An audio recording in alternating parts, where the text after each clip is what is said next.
orang yang sampai 2 dos vaksin, apakah boleh dijangkiti?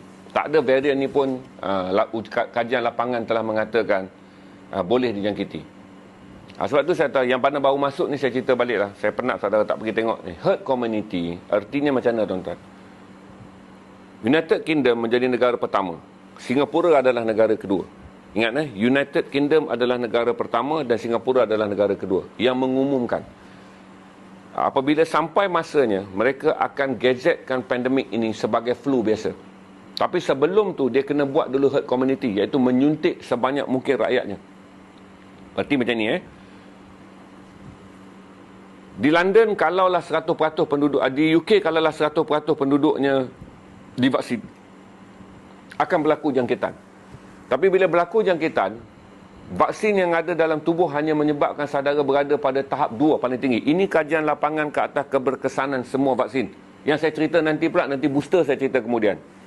Okey, saudara dapat 2 vaksin, saudara akan positif. Masalah kita sekarang, walaupun saya dah ambil 2 vaksin, saya masih tak boleh bergerak. Kerana 80% rakyat Malaysia yang lain belum lagi menerima suntikan walaupun dos yang pertama. Di England tu yang saya sebut tadi tu, walaupun suntikan telah pun dos pertama telah mencapai hampir 80%, dos kedua telah melebihi 50%. England masih ada 35,000 kes. Tetapi 35,000 kes yang disahkan di England, kita tak dapat data. Tapi saya yakin 80% datanya adalah mereka yang berada pada tahap 1 dan tahap 2 saja. Iaitu bergejala tetapi tidak sampai kena pneumonia. Berarti vaksin akan menyebabkan saudara kekal positif. Sebab tu walaupun saudara sekarang menerima 2 vaksin, jangan buat pergerakan kerana saudara akan kekal sebagai dijangkiti positif tetapi tidak bergejala. Tetapi kalaulah ibu saudara, anak saudara, keluarga saudara, rakan sekerja saudara masih belum divaksin, dia tak ada ketahanan. Kalau yang dah divaksin 1, okey, mereka boleh mencapai sekurang-kurangnya 50% ketahanan dengan 1 vaksin. Ada vaksin yang dengan 1 suntikan pun dia dah boleh cecah 80%. Suntikan kedua yang akan melengkapkannya menjadi 98%, 96%. Kalau Pfizer ni 1 vaksin pun dah beri jaminan saudara dapat 80%. Jangkitan suntikan yang kedua akan memberikan saudara lebih kuat, iaitu 96%. Pfizer rasa saya suntikan kedua dah capai 83%. Saya tak tahu data bagi suntikan pertama, AstraZeneca. Suntikan pertama saya tak tahu berapa kekuatan dia, tapi suntikan kedua boleh membawa anda mencapai 93% kekebalan. Orang macam saya yang memang lemah dari segi imunisasi.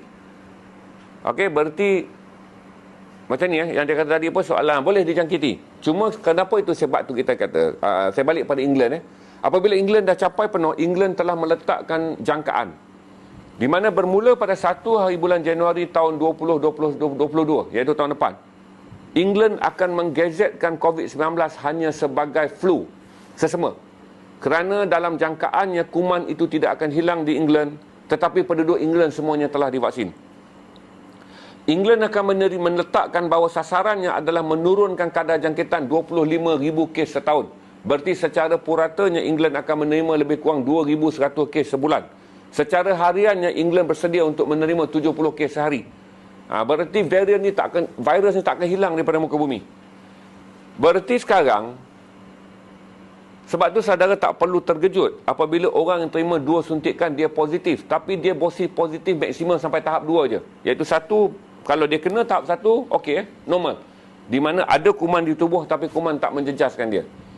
Kalau dia kena tahap 2, macam saya yakinlah saya tak akan tahap 1. Kalau saya kena tahap 2 sebab saya mempunyai gangguan jangkitan paru-paru yang serius. Saya pernah ada rekod mengalami gangguan TB daripada Asia Selatan bila saya balik daripada Mekah. Kalau kena tahap 2 maksimum, sebab saudara dah ada vaksin dalam badan, maksimumnya berarti paling teruk pun saudara akan kena hingga hilang deria bau dan hilang deria rasa dan sedikit sakit tekak.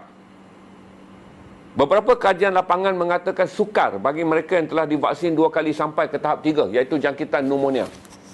Berarti kita ambil teori ni, macam mana Singapura juga gazet benda yang sama. Dunia akan bergerak dengan virus ini akan kekal seperti mana sesama. Di mana sesama pertama kali menyerang manusia, dia tak pernah terhapus atas muka bumi.